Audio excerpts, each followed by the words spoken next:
this year. What made you decide to come? Well, I already attend GFN on other years, so I think this event is the biggest event about tobacco harm reduction in the world.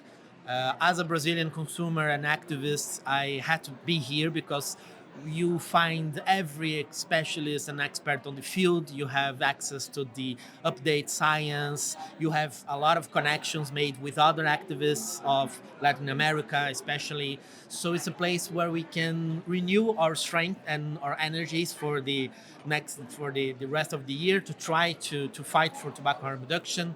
It's a place where you can find the most advanced and updated information about nicotine and tobacco harm reduction and everything. So I couldn't miss it by the world. What are the biggest barriers to communicating about tobacco harm reduction in Brazil? The language, especially because Brazil, since the e-cigarettes are banned since 2009, there is a lot of misinformation and disinformation, and there's not a lot of studies. We have a lot of anti-vaping propaganda. So when you talk to a Brazilian, and it's not a surprise that most Brazilians think that vaping are even more harmful than smoking, you have to send them to read something in English. You have to make them to understand scientific research, which is not easy. It's a lot of times complex, have a lot of numbers, a lot of difficult phrases. So one of the biggest pillars of my work is try to translate that to the general public. So THR in Brazil, I think the main aspect and the main difficulty is translating this complex topic in a more easy way to understand that vaping is not 100% secure. It's harmful, but it's much less harmful than smoking, and there is so much complexity on the theme that is this is the I think the biggest barrier, that the scientific information is in English, and we try to translate. One of my jobs is translating scientific papers to Portuguese. I try my best, but I'm an independent consumer and activist, so unfortunately we have so few people in Brazil interested in THR, very few organizations, and I hope that this changes in the future. Why is education so important in tobacco harm reduction?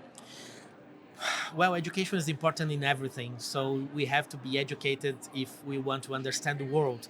So tobacco harm reduction, since is a topic that mainly is discussed in English speaking countries, Brazil is, and of course with together with all this propaganda, anti-vaping propaganda, people are difficult to have access to a good education about this topic, because when you think about it, there is some very hard truth behind it.